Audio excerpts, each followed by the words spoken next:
Today I want to talk about the most difficult subject in economics. I am not going to talk about how to get rich. That is the easy part. I want to talk about how to not be poor. That is the hard part. Most people assume poverty is a lack of money. They are mistaken. Poverty is not a number in a bank account. Poverty is a gravitational force. It is a trap. It is a closed-loop system designed to keep you inside, running in place until you run out of energy and die. I call this the physics of poverty. If you want to understand why you are stuck, you have to understand rocket science. When a rocket tries to leave the Earth, it fights against gravity to reach orbit. It must hit a specific speed. We call this escape velocity. If the rocket uses 99% of the fuel required, but does not hit that specific speed, do you know what happens? It does not get 99% of the way to the moon. It falls back to Earth and it crashes. In my experience, the math matters more than the mood. This is exactly what happens to the working households. You work hard, you save a little bit of money. You try to climb out of the hole, you get halfway up the wall. And then something happens. Something happens, your car breaks down. You get sick, the rent goes up, gravity kicks us in, and because you did not reach escape velocity, you fall all the way back to the bottom. Actually, you fall lower than before, because now you are discouraged. Now you are tired. Now you have less fuel. This is why working a little bit harder does not work in the physics of poverty. Linear effort produces zero results. You need exponential effort to break the gravitational pull. You need to understand that the system is rigged against you, not because of a conspiracy, but because of mathematics. Poverty is expensive. When you are poor, everything costs more. You cannot buy in bulk. I have learned to respect simple arithmetic. So you pay a higher unit price for food. You cannot afford good boots, so you buy cheap boots that break every year. You cannot afford a good dentist, so you wait until the tooth rots, and you have to pay for a root canal. This is called the Vimes-Boots theory of socioeconomic unfairness. The system charges you a penalty for being poor. It charges you late fees, it charges you overdraft fees, it charges you high interest rates, because you are a risk, so you are running a race with a heavy backpack while the rich are running with the wind at their backs. And here is the most dangerous part. Poverty is not just external, it is internal. When you are in this trap for too long, it changes your brain. It rewires your neural pathways. It puts you in a state of constant fight or flight. Your IQ literally drops. You stop planning for 10 years from now and you start worrying about 10 minutes from now. You become reactive, not proactive. This is the poverty loop. Low income leads to stress. Stress leads to bad decisions. Bad decisions lead to no assets. No assets lead to low income. Round and round it goes. A perfect vicious circle, but there is a way out. The laws of physics can be broken if you have enough force. In this video, we are going to reverse engineer this trap. We are going to look at the 5 specific chains that are holding you down. I want to talk about the scarcity tax that drains your brain.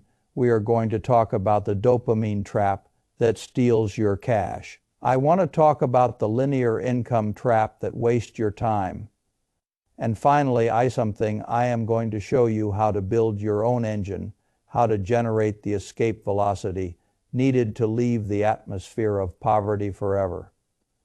Once you break orbit, everything changes. The friction disappears, the silence comes, and you can finally fly. But first we have to survive the launch. Let's begin the countdown. Let us enter the first loop. I call this the scarcity tax. Most people assume that if you give a poor person money, their problems are solved.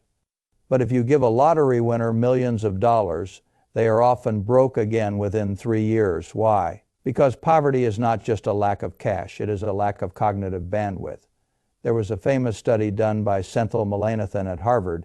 He found that when your mind is consumed by financial stress, when you are worrying about how to pay the rent or how to fix the car, your effective IQ drops by 13 points. 13 points. That is the same effect as going without sleep for 24 hours or being a functional alcoholic. This means that when you are poor, you are literally operating with a damaged processor. You are trying to solve complex long-term problems with a brain that is in survival mode. You cannot see the future because you are too busy fighting the present. This is the scarcity trap. When you have limited bandwidth, you make bad decisions, you take the high-interest payday loan. Because you need cash now, you buy the unhealthy food, because it is cheap and fast. Now, I am not trying to be clever. I am trying to be durable. You are not stupid, you are just exhausted. And the system knows this. The system exploits this. Let me tell you about the BIM's boots theory. It goes like this. A rich man can afford to buy a pair of high-quality boots for $50. Those boots will last him 10 years.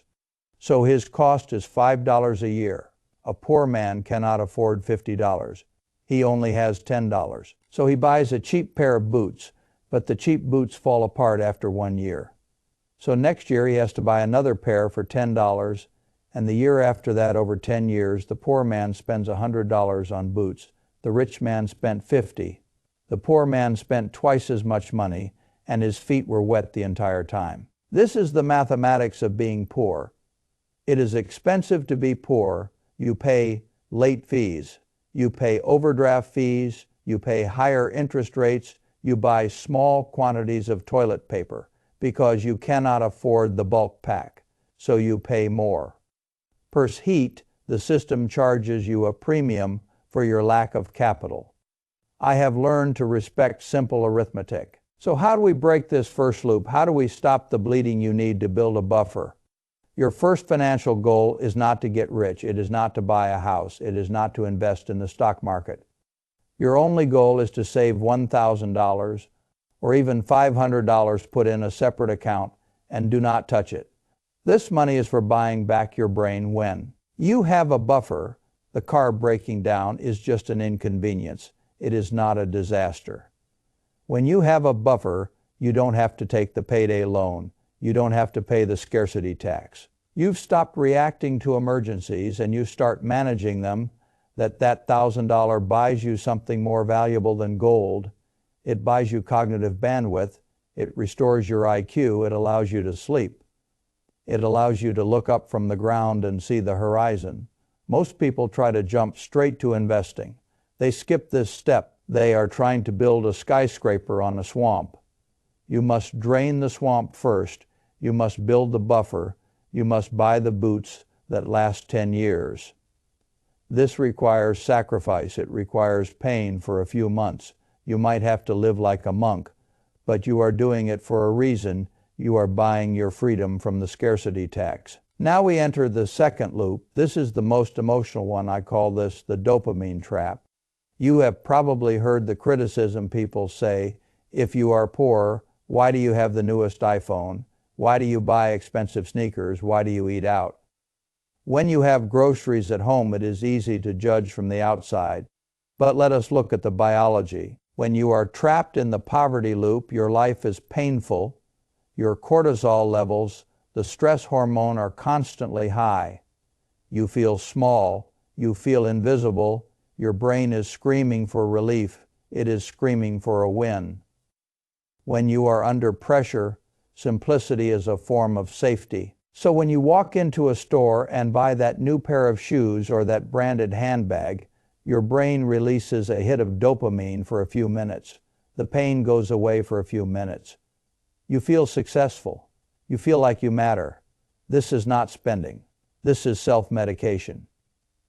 You are using consumption as an anesthetic to numb the pain of your reality. But here is the trap. The relief is temporary, but the debt is permanent. The dopamine fades in 20 minutes. The credit card bill lasts for 20 years.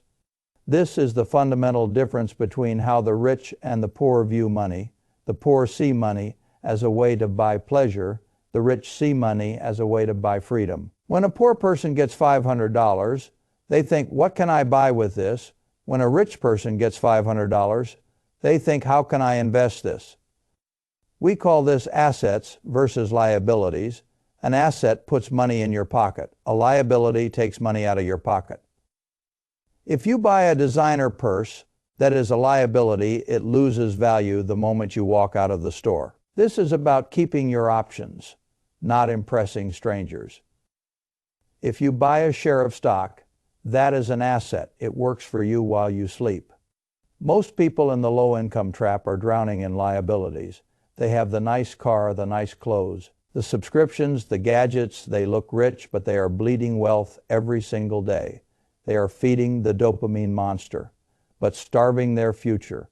So how do we break this loop? How do we detox? You need to enter monk mode. This is a period of radical elimination.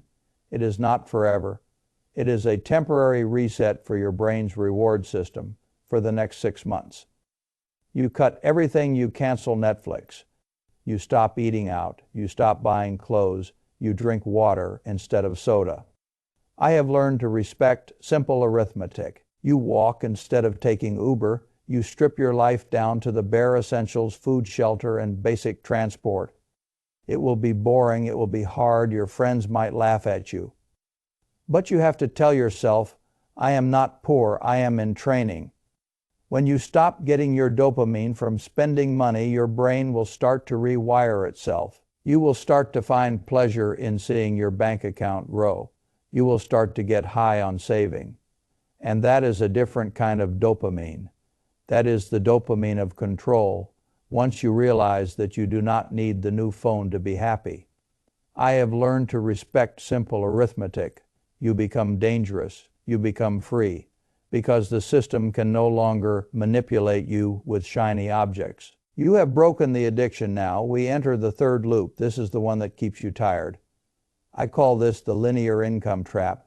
Most people are taught a simple equation for lifetime equals money. If you want more money, you have to work more hours. You get a second job.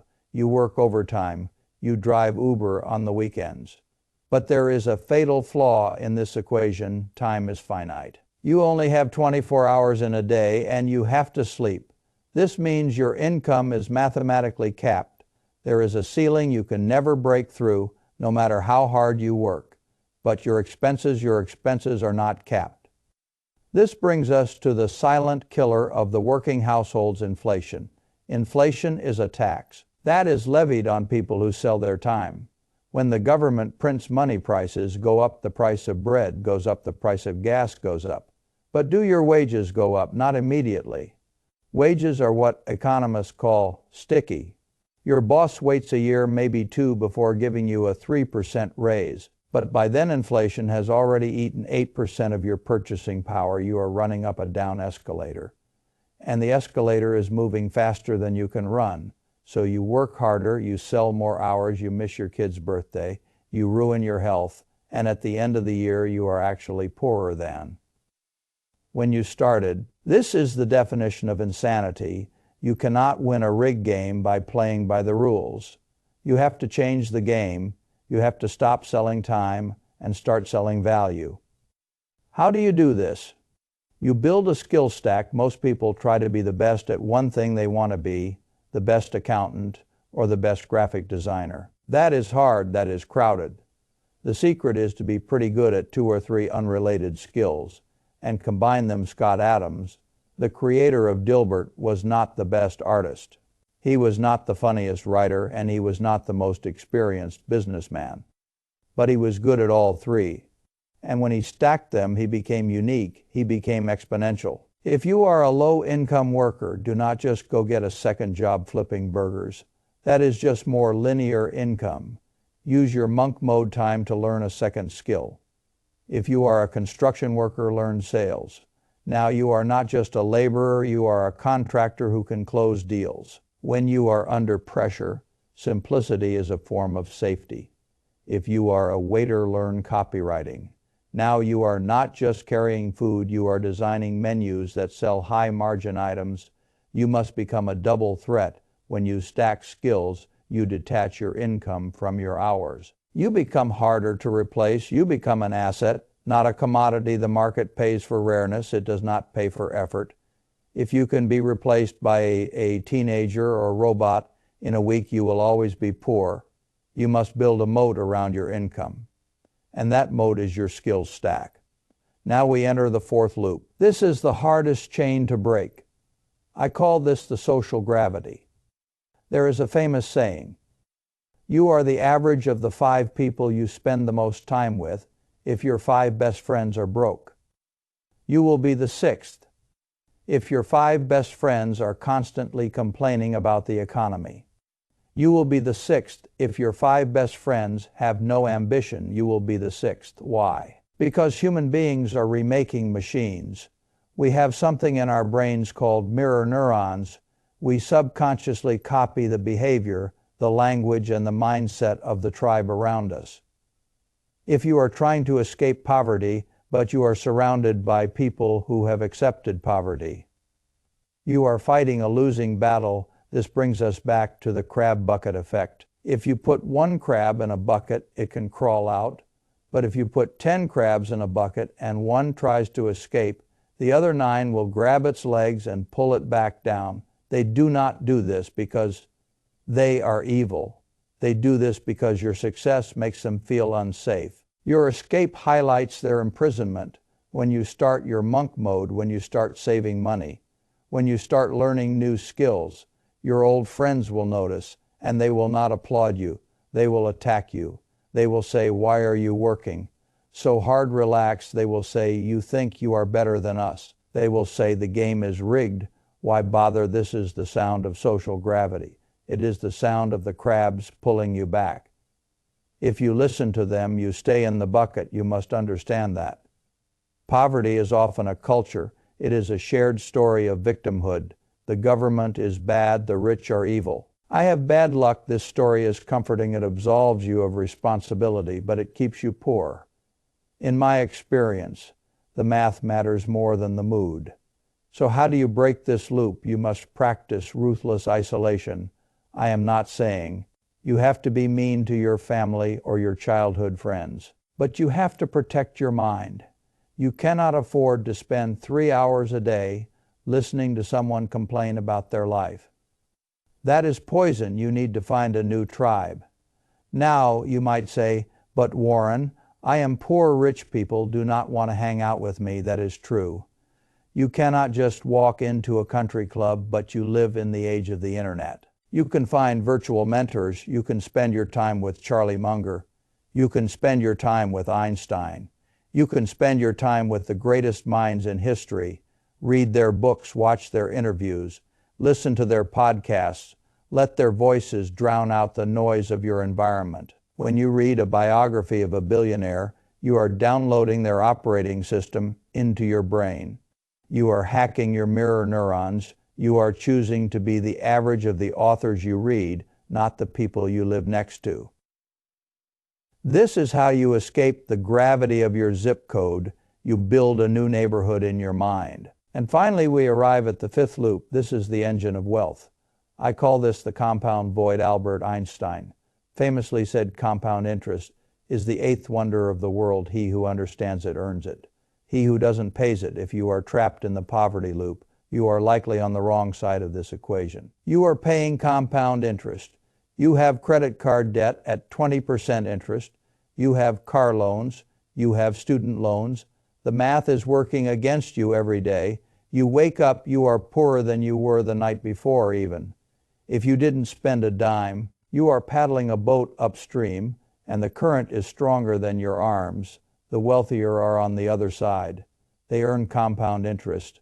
They have money in the S&P 500. They have real estate. They have businesses. Every day they wake up, they are richer than the night before, even if they slept all day. This is the snowball effect. If you want to escape low income, you must stop being the person who pays interest and start being the person who earns it. You must cross the line. How do you do this?